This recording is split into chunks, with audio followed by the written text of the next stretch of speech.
Hello, fellow gamers. I'm GloryHoundd, and this is DrGloryHogg. And today we're doing a hype train where we're taking a look at Valor Villainy Labyrinth, Lludwik's Labyrinth, right? We already kind of did a Kickstarter show about it, so I'm actually excited to go and look at how everything's changed. Because whenever we did the Kickstarter video, it was right when it came out. Right, it was like the first week, and now that we're actually into it a little bit, we could potentially look at some of the things that have been unlocked. Oh, I'm excited, and hello to our chat today. We have Omar in chat, Petter in chat, and Battlecry. How are you, all of you, doing out there? I know Petter just got the green and yellow box of Railroad Ink, and I've been playing Petter on my phone and everything, which has been a lot of fun.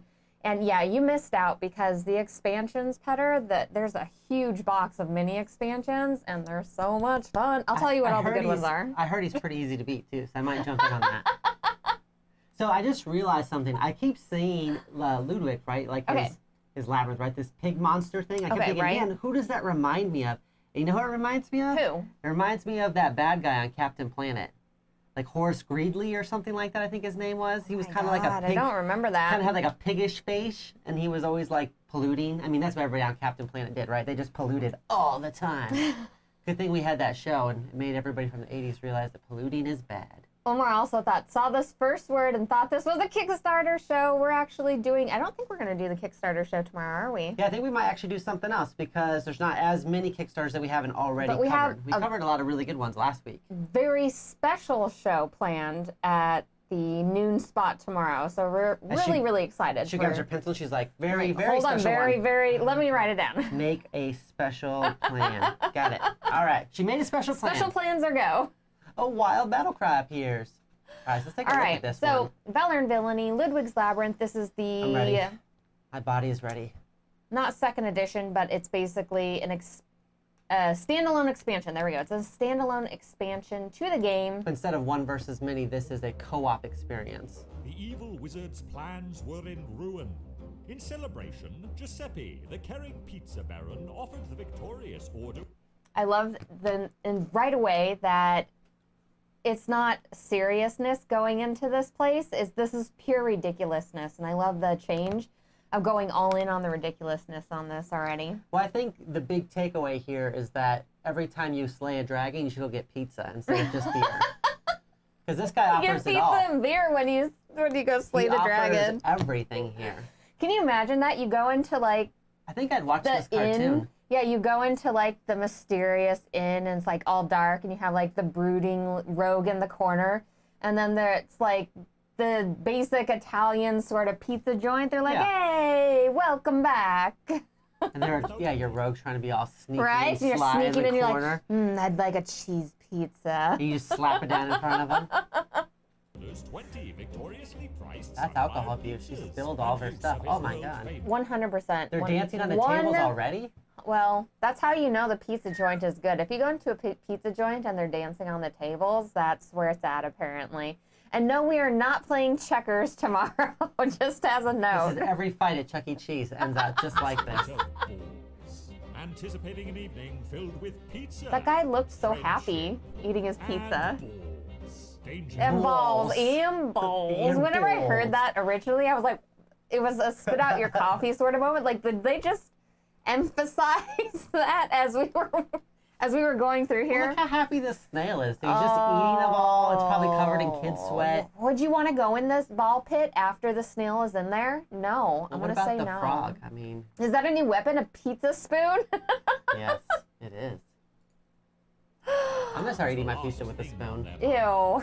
No. Danger, however, has a way of working itself into even the most well-planned. Like, why have a basement? You know that's where evil lurks. I was just gonna say that. I'm like, why? Lurks in the basement. Why is this here right now? Like, that's a really bad place for a trapdoor too. And by the way, if you're just walking around, but if you're just walking around and stuff like that, yeah, that could be an insurance claim waiting to happen. No, okay. I figured it out. What you do is when someone complains and say they want to talk to the manager. You sure, slyly have somebody open up those doors, and yeah. you're like, I want to talk to the manager. Like, yeah, the manager will meet you over there at the end of the bar. And then you just lock them in.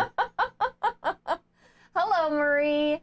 And Dr. GloryHogg's birthday was this past week. Happy birthday. Aw, very sweet. You know, we have a pineapple and a waffle and all these other food-based pillows that I spoon with at night. I would spoon with a giant slice of pizza though. Pizza is like one of my favorites. And you cuddle it and you love it. You're like, I love this pizza. Little triangle would fit perfectly in the nook. J. Peter says it's the same as going into the ball pit after the kids, which is gross. Also very gross. Okay. I'll tell you what, when I was a little kid and there was the ball pit at like the McDonald's or something, I'd go in there. But I was the kid, I don't know why I was this kid, but I was the kid that would go to the very bottom and pretend like I was swimming in there, and then I would find like coins, and I'd be like, I found money, and I'd come out and be like, Dad, look, I found money, and he'd be like, he wouldn't be there. Oh, no, that's such a sad story. But I would find coins and stuff at the bottom, and I thought I was like treasure hunting. And in reality, I was swimming through a bunch of gross kid sweat I was going to say, now we know that you're just a gross boy, so... Yeah. Now you know. A throng of demons, led by a tiny imp in a murder machine. Look he's really happy in the ball pit too. Erupted from the basement. Oh, this is the best. Amidst the that little pizza guy. He's like, no. There needs to be more tussles. You never think about anybody going to the hospital after a tussle. That's fair. You just get stopped around a little bit. An overhead throw slammed Giuseppe against the sun-fired pizza forge, launching it into overdrive. Why would you? It's just like Doofenshmirtz Incorporated, when it was like Perry the Platypus. Doofenshmirtz Incorporated. Perry the Platypus and all of that with Phineas and Ferb. Mm-hmm. Like, why do you even have that button on there anyways? Like, why do you have a self-destruct button? The overdrive. It's the overdrive. Why would you have an overdrive button on your pizza oven? What if you really need to deliver some pizzas? Sometimes I wish whenever I ordered my pizza from like Papa John's or something, they had overdrive for that, because I need it like in closer than 40 minutes to an hour. And it's like 5 p.m. on a Friday night. Yeah. Like, overdrive. Right. Just making pizzas. For real. Then you need to get that Teenage Mutant Ninja Turtles vehicle that used to shoot the pizzas. Oh my gosh, that's the prime delivery vehicle, right? It would just shoot a hot fresh pie right at your front door. You're either there to catch it or you're not. Be ready. That's terrible. Oh, why is the same pink light coming through the windows and the basement doors? Everything is creepy, okay? Spoilers, okay? J. Peters, spoilers. Maybe there's something outside. Just under the surface. Pizza Come on meter. in. The water's fine. The resulting beam of pure sunlight struck the imp's mech suit. So they go ahead and cook their pizza with sun? They're probably in Arizona. Just makes sense. They just have their pizza basic. All it is like a window. It's a skylight that just goes down on their pizza, and they just cook their food that way. That's how we should start cooking our food. I've thought about that many times, like just having a skylight and just putting my food directly under it. I'm not gonna lie, I made top ramen that way when I was in Iraq and stuff. You just put in a bottle of water and you leave it outside, and then you come back and it would be warm. And then and then you pour it in. So why not? Why not make pizza that way? So Studio Lanniston says, hey guys, popping in to say hi. I'm at a friend's house. First day of lockdowns lifted. Nice. Ooh, lucky you. Playing tabletop war games, watching my kill data. Nice. And Lanniston has been painting all the Valor Villainy characters, which is really sweet. I want to, because I want to see them. They're comically good, right? Like they are so good. Yeah, I really like the way they did the miniatures for this one, where they're very cartoonish without being like so ridiculous. How else would you get sun-dried tomatoes? That's fair. Oh. That's how you make them. Warlord got me, boys. Grab them and let's get out of here. Scooping up their leader. Is that Joe Pesci? Bagging. I'm just saying. I could have been Joe Pesci. Giuseppe, the demons absconded into the dark. So they take the pizza guy. Is it because they want personalized pan pizzas at their base? Yeah. Oh God. I would kill for personalized pan pizza right now. You basically kidnap the guy who makes really good pizzas, and then you bring him to your house, and you're like, now make me some pizzas. I think there's something about having a personal pizza that makes it better. Like when I was a kid, it was all about you'd go to Pizza Hut and get your personalized pan pizza, and it would come that with was the best, 30 gallons of whale oil or something in it. It was the greasiest thing ever. And the pizza would just slide around in there. You literally would take napkins and put them on top of the pizza to Remember dry them off. Yeah. We would take them, and then we'd take the little tins and we would throw the little lids off the tins, and then use them like as frisbees. Yeah, and get yelled at, and I'd get kicked out of the lunchroom. Yeah, then you're in trouble after that. So I didn't grow up, basically. Nice. Okay, I'm going to take a look at that Studio Lanniston. Thank you so much. And I'll tell you what, I saw the nicest basement I ever saw in my life. It's Game Boy Geek's house. Has like the nicest basement. So like, you want to come down to my basement and play games? Normally, that's a red Very flag. creepy. Normally. Creepy. But his was real nice. Actually, so I was very like, nice. sure, Yeah. if you want to trap me down here with the trapdoor stitch, as sure. long as we get to play games, I guess, and Yeah, you it's have fine. your own personal pizza. There's a person refrigerator down there Baker. and a bathroom. I'm good to go. There, below the floorboards, one of the evil wizard's portals to the world of eternal and uncaring darkness remained open, daring the order to... It's convenient. That's why you always get building. That is exactly why you get building permits, because a licensed contractor would not build a Pizza Hut right above Right a over portal a of evil. portal of evil. Yeah, you Yeah. don't do that. Like, That is not allowed. or even just like the previously portal of evil is there that could be possibly reactivated due to some sort of You know why they did mysterious it, though? sigil or something. That's how they get rid of their trash. They just chuck it into the portal. Oh, that makes so much sense, know you would. everyone. Don't lie. What do you you got some mean? expired sauce, you'd be like...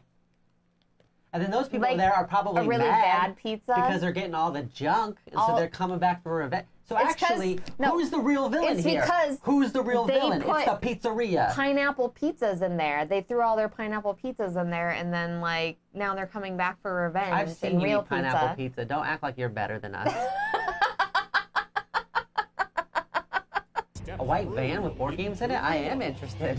Lludwik's Labyrinth. Some Who's things not are worth the interested? risk. Yeah, who's not interested in that? Okay. Lludwik's Labyrinth is a 1 to 6 player legacy. Here's where you get campaign game. all of the Heroes juicy work tidbits. cooperatively Look at to them. explore- Look at those minis. I love what they did with the tiles being square tiles now, and they're like a little bit more compact, so you can get more of them out there. Because this is more of a dungeon crawl, where the Yeah. other one was more like a D&D light style 1 versus many, where one person played the bad guy and everybody else played good guys. Like I've said before, I am more excited by this one. I like the co-op more than the 1 versus many, because, and I'll state it again, you are always the one. So you're always the one. You're like the Highlander in the house here. You're like, there can be only one, and it's me. I always play the bad guys. And you do that voice whenever you do it also. It can only be me. I just want to be the bad guys. Yeah. Like that. Tonight, Scott Pilgrim, miniatures. I'm gonna be the bad guys. See? Come join Boom. us. I'm playing like 4 dudes, and you're over here like, I'm the bad guy. Man, that's what you So have you to do never the let whole me time. be the ultimate evil. I want to be the ultimate evil. You I can't have be the ultimate I have evil. an evil side. You're not prepared for the ultimate evil, okay? Do I gotta get like long nails or something? You to do. be You have to get ultimate? long nails, and you have to be able to do your most evil laugh. Let's see your most evil laugh.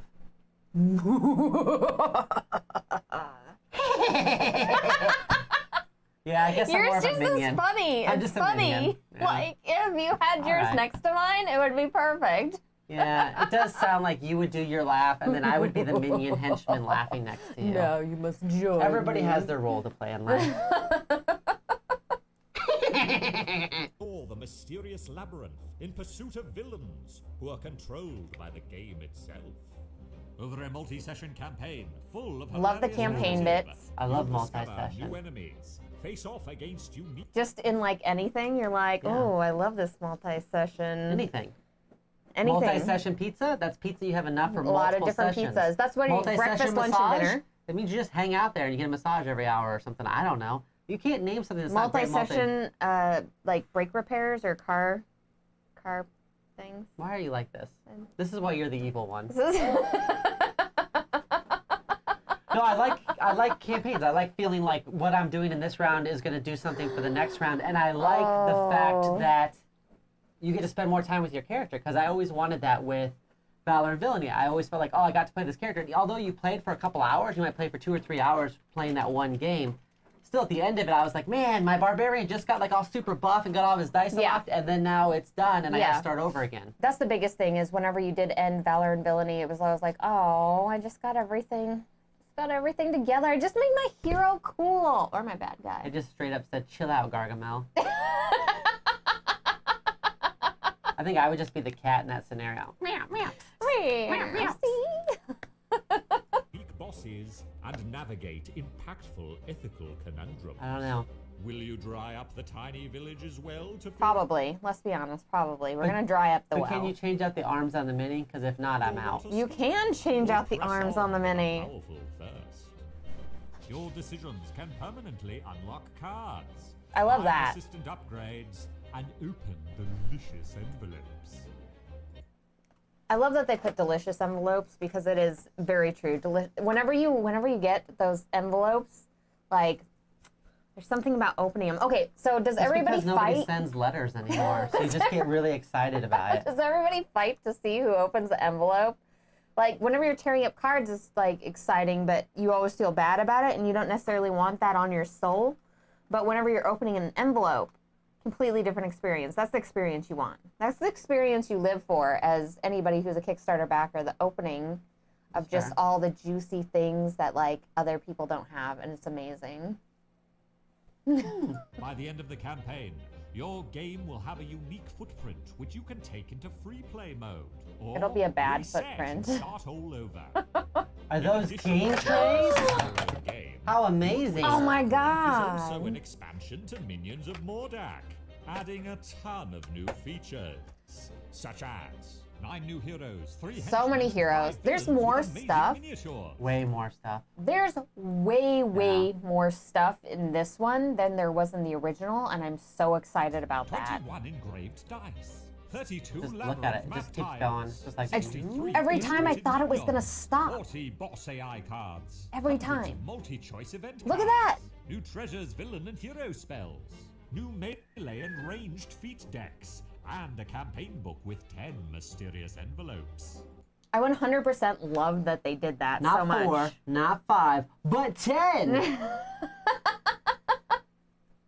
Lining everything up and everything that you're going to be receiving from that, because that's the number one thing you're thinking about. You're Because like, all it is right, more what's... expensive than the original campaign. Well, and you're thinking, what's different? What am I getting that's more? What is the value on here? And for them just to do a straight, like, side-by-side comparison for everything, I was like, ooh, oh, wow, and more. I like the accidental stopping on the game trays, too. Look at the scoopability of those compartments. Scoopability of those. Now, that is a custom-formed insert I would be willing to pay thousands of dollars for. Jay Peter says, all right, I'm hyped. Now I need to get back to work. Later, I'll see you later, like Jay that. Peters. Sometimes you watch the show and then you're like, okay, cool, I need overtime. Now I have that little like extra heartbeat beating in my heart, okay? All this in a sleek, well-designed game trays insert. Sleek and well-designed. Oh. A hilarious my. campaign, Chef's kiss. a winding labyrinth, and a host of new mechanics will make Lludwik's Labyrinth. I want to know a what game this that thing keeps is coming that back looks to like your a Sailor Moon piece.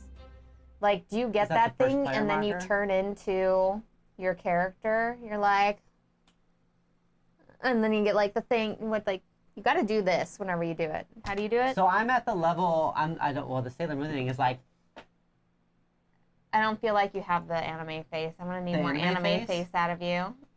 There you go. I can't make my eyes any bigger. There you So go. Petter says that he puts ice cream in all of his game trays. I'm at the point in From the this whole... scoopability, yes. I'm in the point of being working from home long enough now that I have I have 5 game trays on my desk. One of them has sweet tarts in it. One of them has pistachios. One of them has the shells. It's an organized chaos of snack food because I don't eat real food anymore. I just eat candy. So, it's snack food organizer. You know, I've done it too, everyone. Since we do have game trays in every part of the house, we 100% do have organized snacks, okay? I don't think we have any in the I'm not gonna bathroom. lie. We could toss some potpourri in there and like put it on top of the toilet. I'm sorry, we do. Like, They're everywhere. and it's really nice. Hold on, it's really nice because whenever you get something like gummy bears and you don't want to eat all the other ones, you can like separate them. Then you put all your little snacks in there, and The kid it's does bad. it all the time. It's She bad, puts the everyone. flavor she doesn't like in one of the other compartments, and then she and then slides it over you to give me. it to other people. You're like, Like- here's yours. No, and it's true. All right, so hello, Stacy. How are you doing? You're fine. Gotta get this gift ready of Dr. Sailor Moon pose. You should see me in the dress. If you all did not see our Kickstarter show, make sure to also watch that if you're interested in this game, Oh, yeah. because that goes, I think, a little bit in depth into more of the mechanics. I don't know how much of the mechanics we're going to go into depth with this. We're going to do more of the hype ability of this, so we're going to take a look at This any stuff that reminds they've me unlocked. of like a penny arcade version of a dungeon crawler, right? Like it's meant to be kind of tongue-in-cheek. You're going Yes. through it. There's going to be some funny things that happen, but still actually be a challenge. Because I will say the original Valor and Villainy was still a challenge. It wasn't like, Oh, yes. although there was funny stuff that happened in it, it wasn't easy to win on either side. The cards were funny, but the actual playing of the game was like, oh, like I'm gonna get that person. Yeah. And your little horse too. Like, because there's little horse. That's so much. There was the horse in there. Little okay. Horse. I'm always a big fan of the envelopes, so like you said, ripping open envelopes and look at all these miniatures. I will say that these miniatures. They did them better than the last ones. I feel like. Yeah, I think I want them painted. I need to find a house that allows me the room to display painted miniatures. Because then when people say, what games do you want to play? I'd be like, well, take a look. And I'd point them to the miniatures cabinet and they'd be like, oh, that minotaur looks really cool. And I'm like, cool. And then we would play that game based off of that. Based off of the miniatures purely? Miniatures Look alone. at this guy. Oh, the antagonist Mordok. arsenal. You'll never win. Yeah, I'll get you too. And I would have won if it wasn't for those kids and that band. Okay, so hold on. You can play versus Mordok in co-op solo mode, and then... Yes. So, okay, go ahead. This is the expansion that lets you basically play either game, either co-op or one versus many. Which is really, really nice, because adding co-op to the other game helps as well. Yeah, it will. It will. It's a little bit easier to convince somebody when they come over to play co-op than it is to say, hey, you're coming over. Have you ever played this game before? Oh, no, I haven't. Cool. I'm going to be the ultimate bad guy, and you're going to try to defeat me. I've played it like 100 times. Get ready to die, worm. I hope you like losing. Thanks for coming over to my birthday party. Add that in there, yeah. That's your present, is to just beat the heck out of everybody who plays. It was like that time that I set up this epic game of Dead of Winter for your birthday, and you decided to take that opportunity to be the traitor, and after 2.5 hours, kill everybody. Oh, it was the best birthday gift. By you passing the turn to me. It was the best gift that all of you could have given me, was me winning at the very last moment. And seeing everybody's face as they failed. After you betrayed all of our closest friends. The best. How many times have we played the game since then? How many birthday parties have we had with Dead of Winter themed? Never. Never again. Okay. Never again. It was worth it, though. It was worth it. I stand by it. I stand by my betrayal. Stand by it. I have no regrets. No regrets on the betrayal. If I can only play this game once, I want to be the betrayer.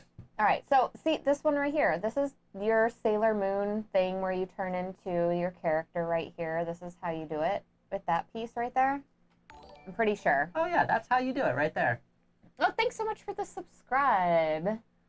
But yeah, and for everybody who doesn't know, we did recently just hit 2,000 subscribers, so we're giving away Merchant's Cove All-In Pledge and a signed copy of Trial by Trolley that we played on our stream and all kinds of stuff like that. So definitely worth checking out all of that stuff. Here, Kuru says, to be honest, I didn't feel like that about Minions of Mordok. Which part of it? I'm confused by that.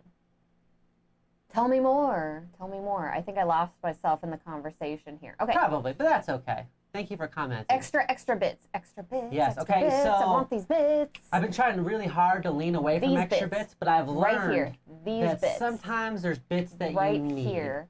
And I feel like I need these bits because it just elevates the experience. So I don't need upgraded bits in games that you play one-offs as much. But when it's a campaign, those extra bits are always really nice. They are not gummies. Do not eat the bits. Well, you can. It's your game. Well, not doctor recommended. Live your life. The YOLO. original parts of it, I'm going to go back up. The original pieces that you actually put in the board, because they're still nice. Yeah, they're still nice. They're easy to get to and everything, but these ones here are just so much more fun. And really, that's the only reason here is they're so much more fun. You can see them so much better.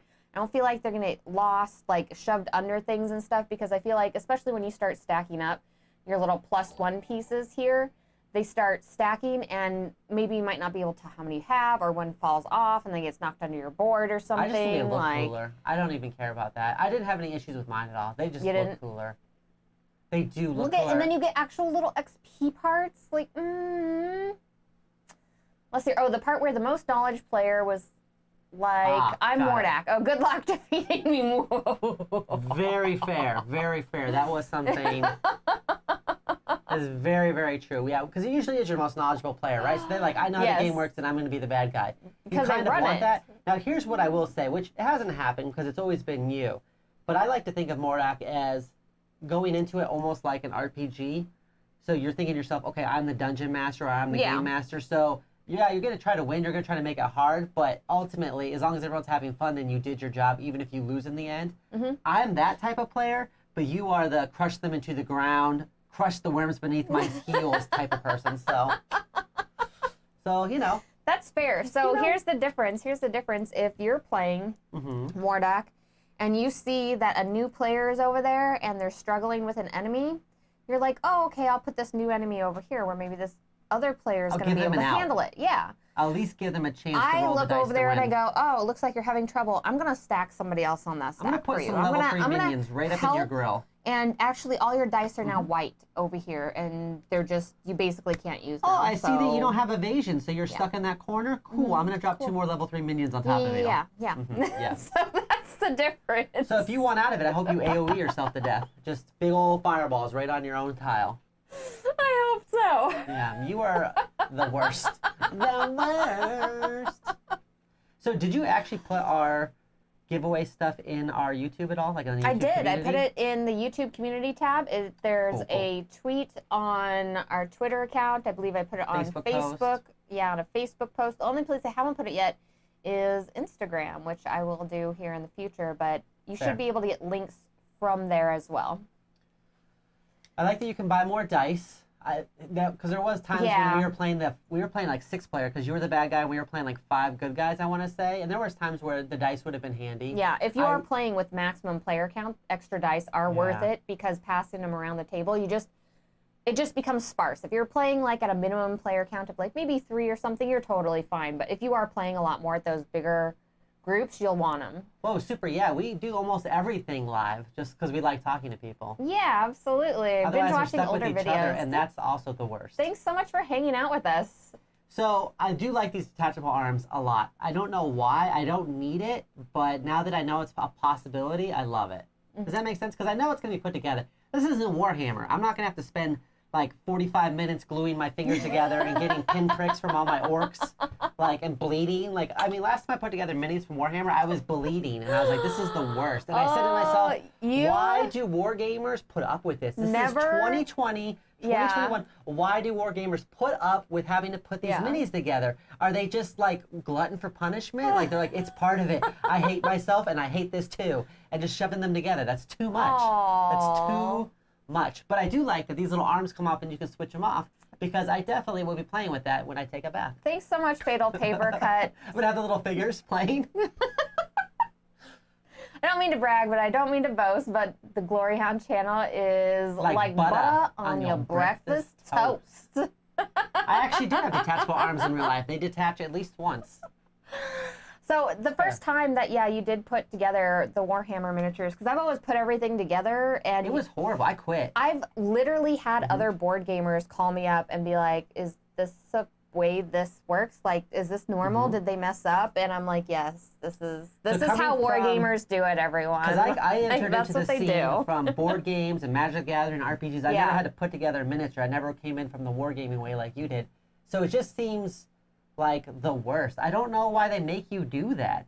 I feel like now if board it gamers is ridiculous. Can do it, then like why can't wargamers because do it? all these figures usually are assembled and stuff in factories, so there's no reason other than just cheapness and then maybe people wanting to put custom pieces together. I mean, that part I can understand. So what I ended up doing, instead of putting all my orcs together, is I found a bunch of pig orcs instead, and I bought those because they were all put together. And actually, true fact, when I used to have a ton of Teenage Mutant Ninja Turtles, and if I ever got like a duplicate, I would take black cats and stick them in their arms and stuff and try to blow them up. Yeah. What? All right. It's true. All right. Doctor. Yes. Subscribed. Thanks so much for the sub. Super. So, I'm just letting all of you know, we've already backed this campaign. Oh, and good to know. Yeah, I think it was at the full whatever one because I want all this stuff because I need all this stuff in my life. It's backwards compatible, frontwards compatible. Anytime you have anything that's compatible with the other things is nice. It's also standalone. I love the story that's going to happen in here. They've already set it up to be this amazingly entertaining story. And I'm 100% in on this, so... and like you said, since it's kind of like cross-compatible, there's things you can do to like use them in like across the way. Plus, I don't know. I like the uniqueness of these characters. They seem even more far-fetched, right? Because before it was like a barbarian and a bard, and those were really cool. Rogue and everything. These guys seem super weird. I want to play a frog riding on top of a snail. Yeah. I mean, I hope he's riding on top of a snail. It's not just his friend Larry, and he's just like, hi-ho! Very rarely. This is not like movies where the second movie's worse and the third movie's even more terrible or possibly somehow good. No, in board games, every time there's a new thing to a board game, it's always better. They're always making it is, right? Better. It's the opposite of movie sequels. It's almost always better. It's not like TV where the second season always kind of sucks. Yeah, and then it makes you like super sad because you're like, do I even want this other one? But they've made this super compatible for it, so you do want the original as well. That does help. But I guess it just depends on if you'd rather play a co-op dungeon delver where you're like spending turns working together, going through dungeon, fighting monsters together, or if you want to have one evil jerk sit at one side of the table laughing while they drink their Fanta, and you're on the other side of the table crying because your guy is trapped in the corner by level 3 minions. It's whatever playstyle you like. It's whatever playstyle you like. I think that was the biggest drawback from the first one is that I heard online was, oh, I like the idea of it, but I don't like one versus mini games. Well, guess what, Buttercup? This is a co-op. I totally understand Stacy. So Stacy Gleam is a program that makes it so whenever basically I can pick the winners very, very quickly and easy and all your information's there so I can get a hold of you because a lot of times it's hard to get a hold of people whenever I don't have all the information and everything, and it just makes things super, super easy for me to keep track of, and I can put it across multiple platforms, and I've used it many, many, many times before. So I totally understand if you are not comfortable with it and not doing it. And in the future, we do run giveaways on, like, if for people watching and stuff like that, and personal stuff as well. So you can always stay tuned for that sort of thing as well. So that's not a problem at all. Not all evil jerks drink Fanta, but 90% of all evil jerks drink Fanta. I'm just saying. Fanta is... Do you remember the Fanta commercials? Those Fanta. Yes! Fanta. It was like they couldn't find something that like rhymed with it. I don't know why they did those commercials. They got stuck in your head and it was terrible and I hated them so much, but I remember them. So maybe that was it. It's probably because just like the pure evil. Like, the pure evil. Fanta. No. Thank you for joining us on our hype train. Later today we're going to be playing Scott Pilgrim. Miniatures the World. So it is a Scott Pilgrim miniature game by Renegade Games. We're going to be playing that. We're going to be battling out. You're going to be the evil Nathan Patel. And I'm going to be Scott Pilgrim, Knives Chow, and the rest of the band. Because we are 1, 2, 3, Sex Ba-Bum! Kuru is evil. Kuru just outed themselves. Fanta is live. Yeah, Kuru knows. Kuru knows. Evil. It'll be really interesting to see this. And I wish we had more of the bad guys because there were certain bad guys that I wanted to be in the Scott Pilgrim one. Like, I wanted to be certain bad guys. And then when I found out I only had, like, one, I was like... Oh, and I mean, also while we are speaking of these style of games, we're also going to be playing on Game Boy Geek's channel. If you don't like and subscribe there, we actually are on that channel also doing playthroughs, and we're going to do Destinies because he has a copy of Destinies, and we did not. And it's one of those things, if the Destinies does really well on his channel, then we might bring it back to our channel and maybe play another one. I will say, spoiler, Destinies is good. So good. Every single night after we've got done streaming or something else, she's like, you want to play Destinies? I want to play Destinies so bad. I did. I totally understand it, Stacy. So thank you for everybody joining us today. Thank you for everybody that is subscribing and everything. We really, really appreciate that. And we will see all of you later today. And stay tuned for tomorrow as well. We usually do our Kickstarter shows, but we're not doing it tomorrow. We are doing a special comparison video. Do we want to tell them the special comparison is? I don't know. You can tell them. You don't know? I don't know what it is. I'm writing down notes. Go ahead. Tell me. Tomorrow, we are going to be comparing Destinies versus Gloomhaven, and if you should keep one or the other, what is best for you, and kind of go through the details live with all of you here, so all of you can let us know what your favorite is and which one you're keeping on your shelf, because I'm really, really curious to know. That's a bold move, Cotton. They're both campaign games, so... How many campaign games can you all play? I don't know. Critical Darling versus the New Contender? You can't match them up. That's what we're gonna do. All right, we'll see all of you later.